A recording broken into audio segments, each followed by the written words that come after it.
Soomaaliya iyo Somaliland waxa ku nool dad ka badan 150,000 oo qof oo indhala sanad walba waxa ku soo biira 15,000 oo cusub indhalaanta 80% waxba laga qaban karaa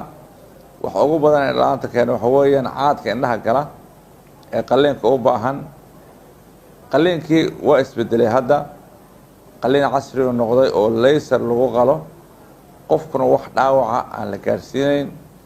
mararka qaarkood qofka aan irbadihii kowid ah aan lagu mudayn dadkuna waxa fiican qofka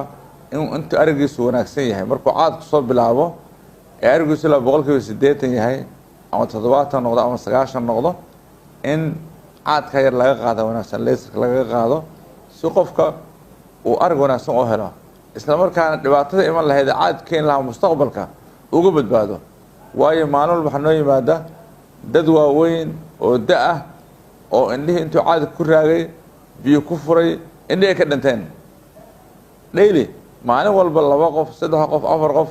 oo indhihii ay ka dhinteen sabab tay uga dhinteen ay tahay in caadkii uu ku raagay ayaa noo yimaada si marka taa looga hortago waxaan kula talin lahayn dadku intay wax arkayaan ee caadkooda jilicsan yahay in loo sameeyo qalliinka sahlan ee laserka ah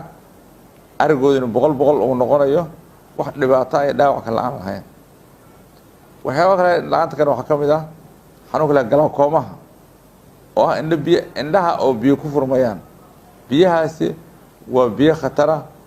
oo indhaha qofka dilaya oo xagga dambe kaga furmayaan kuwa soo baxay ilmada soo baxaysa wax dhibaato ah ma laha barasharkiisa kor u kacaya barasharka markuu tarxiidka dabka qaadayay ayuu dilayaa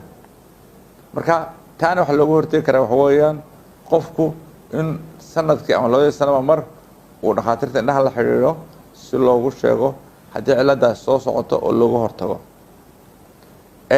waxa kale kamid ah laanta keena xanuunka la yiraahdo macaanka ama sokorta oo markuu qofku 10 sano hayo ay dhici karto inuu shabakada dambe dhiig ku furo xanuunka qudhiisu waa la daweeyaa oo laysara lagu daweeyaa laysarada lagu daweeyaa waxa kale lagu daweeyaa irbado lagu mudo oo afsteen la yiraahdo iyagu qudhoodu way yaalaan